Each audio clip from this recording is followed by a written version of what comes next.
Gen Z has it tough. There's no doubt about that. They're a generation stuck in the middle of a worldwide depression, war, social implosion, and women who think they're entitled to the 1% best men in the entire world, while they're at best 5s or 7s.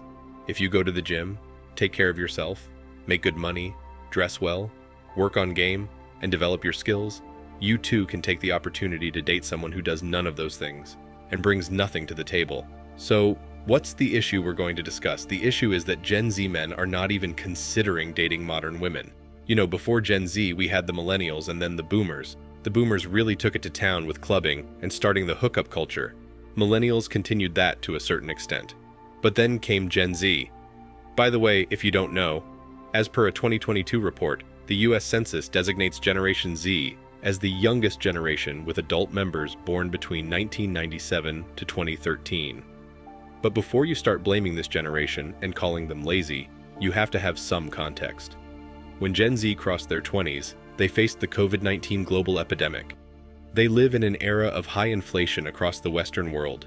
They live in an era where women can earn more than a small organization's CEO just by showing themselves on an online platform viewed by millions around the world who keep paying these women to show them more. So, with all of this happening around them, and them barely being able to afford a living and getting rejected by every single entitled girl who prefers a Chad or a sugar daddy with millions to spend on her, Gen Z men have had enough of it, and aren't even considering wasting their lives with women and trying to pursue or approach them. Women naturally want men to have value, and will change their perspective on dating if you bring that value. Ironically though, if these women met an attractive guy who checks all of their boxes, they'd be more than willing to have one-night stands with him. They would forego all of their so-called principles and lose their personal ethics to have a chance at a hot fling with someone who they think is hot and attractive. The point here is that because of this imbalance in online dating, women receive more attention than they ever can, and men get to have their self-esteem crushed by women who only see them as one of 500 men who swiped right on their profile. This causes a lot of guys to grow to hate and dislike women, and some of them go as far as to become incels. I want to sincerely caution you guys about it. Listen, hating on women won't make your problem go away. If you chose to follow your own path and take the red pill, that is a totally different matter, and I completely respect your decision because I am aware that you do not despise women. Rather, you simply want to concentrate on yourself and lead the best life possible without considering other people. But if you choose to become an incel, then you really need to reconsider, because that's just another form of degeneracy. You're acting exactly like a woke extreme feminist who hates on guys all day long and then wonders why there's no happiness and intimacy in your life. There are other factors to Gen Z willingly ignoring women.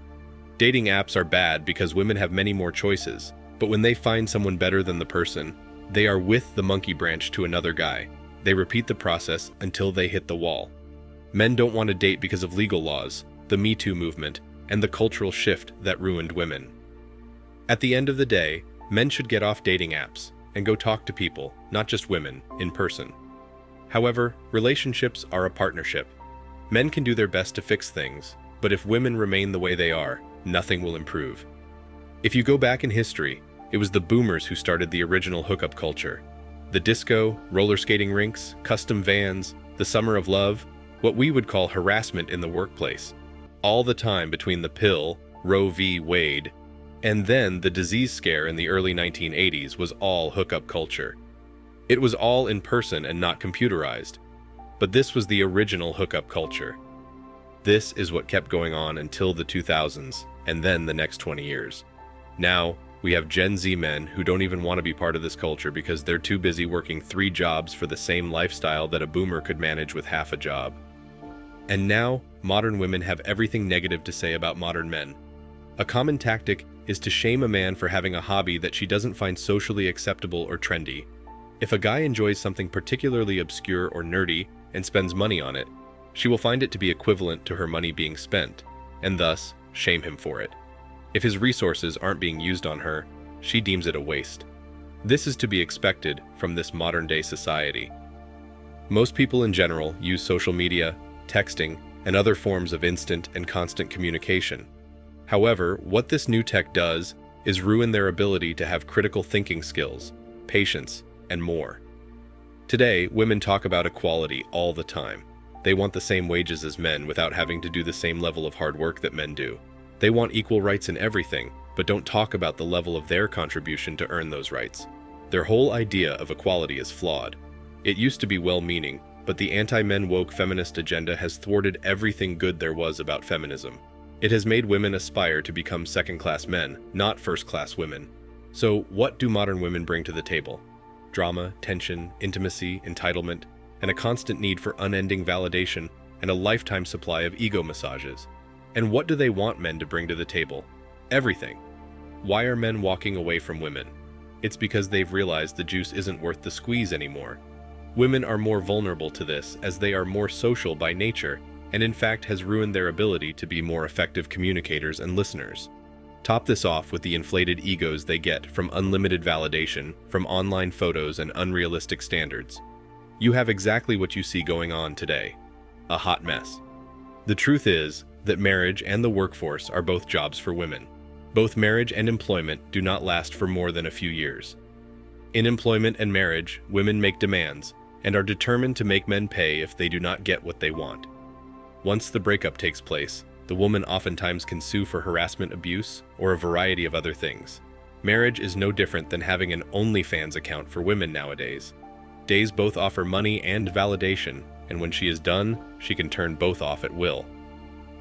Coming back to Gen Z, most young people nowadays don't want to be used by someone else and thrown out like an old rag when they get older. Feeling ownership over your work and like you're contributing to the world is so much more fulfilling than doing grueling work that only raises someone else's bottom line. What's fascinating about this topic is that people seem to have been more optimistic in the Great Depression and World War II. Those times were far from perfect, but there was a better sense of family connections and ties with your local neighborhood. Since then, we have become horrifyingly materialistic, all demanding huge houses and big roads to a point where we're more isolated from each other in the aftermath of suburbanization.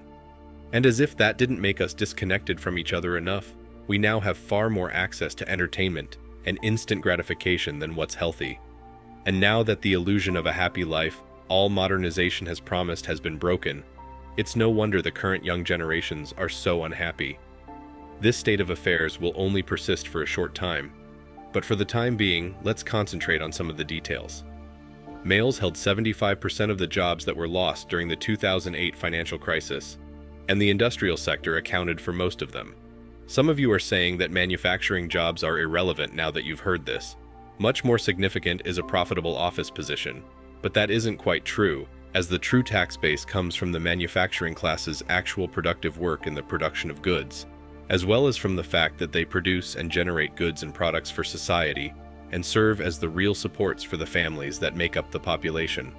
All of this leaves no space for Gen Z to date, approach women, find commitment, and be married. I believe this unfortunate state of affairs is going to continue, and women will soon have to work hard to get the attention of men. It's going to be the opposite of what it has always been. Thanks for watching. Man Reacts.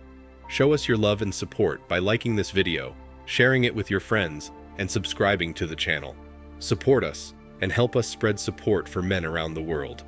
Do comment and share your thoughts. We're always up for a healthy debate and discussion.